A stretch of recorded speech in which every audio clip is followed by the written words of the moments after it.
आणि नाशिकमधल्या महायुतीच्या नगरसेवकांची सहल निघाली। महायुतीच्या नेत्यांना मतविभाजनाची धाकधूक आहे। नाशिकच्या निवडणुकीमध्ये हॉटेल पॉलिटिक्स रंगणार असल्याची चिन्ह दिसत आहेत। नेत्यांची नाशिकमध्ये एकत्रित बैठक झाली।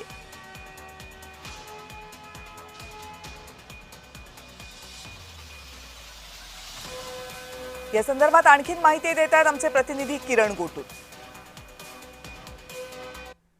आतापर्यंत नाशिक विधान परिषद ही निवडणूक वेगवेगळ्या कारणामुळे चर्चेत आल्याचं आपण बघितलेलं आहे। आता नाशिकमधील सर्व नगरसेवकांना सहलीला घेऊन जाण्याचा जो निर्णय आहे तो झालेला आहे आणि अशा पद्धतीची खास बसेसची सुद्धा व्यवस्था केल्याचं आपल्याला बघायला मिळतोय। अगदी काही वेळानंतर नाशिकमधले या विधान परिषद निवडणुकीत एकूणच जे मतदान करणार आहेत या सर्व नगरसेवकांना घेऊन हे ठाण्याच्या दिशेने महायुतीचे नेते रवाना होतील अशा पद्धतीचं माहिती मिळते आणि त्यासाठीच खास बसेसची जी व्यवस्था आहे ते इथे केल्याचं आपल्याला बघायला मिळतोय।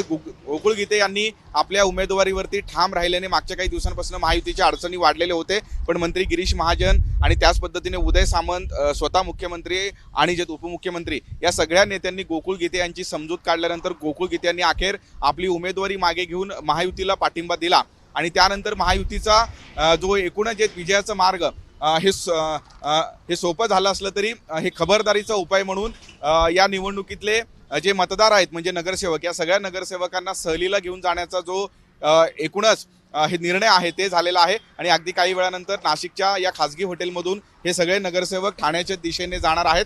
18 तारखेला मतदानाची प्रक्रिया पडणार आहे आणि 18 तारखेला सकाळी हे सगळे नगरसेवक पुन्हा एकदा नाशिकमध्ये येतील आणि त्यानंतर जे आहे ते मतदान करतील। अगदी काही वेळानंतर हे सगळे नगरसेवक ठाण्याच्या दिशेने रवाना होणार आहेत।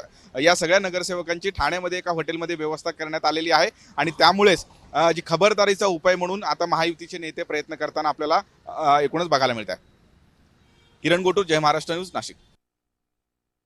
हे मार्गदर्शन ठाण्यामध्ये होण्याचं कारण असं आहे की नाशिकपासून कुठंतरी थोडंसं अंतरावर असायला जाऊन एकत्र आपण ज्यावेळेस येतो नाशिकमध्ये होऊ शकलं असतं।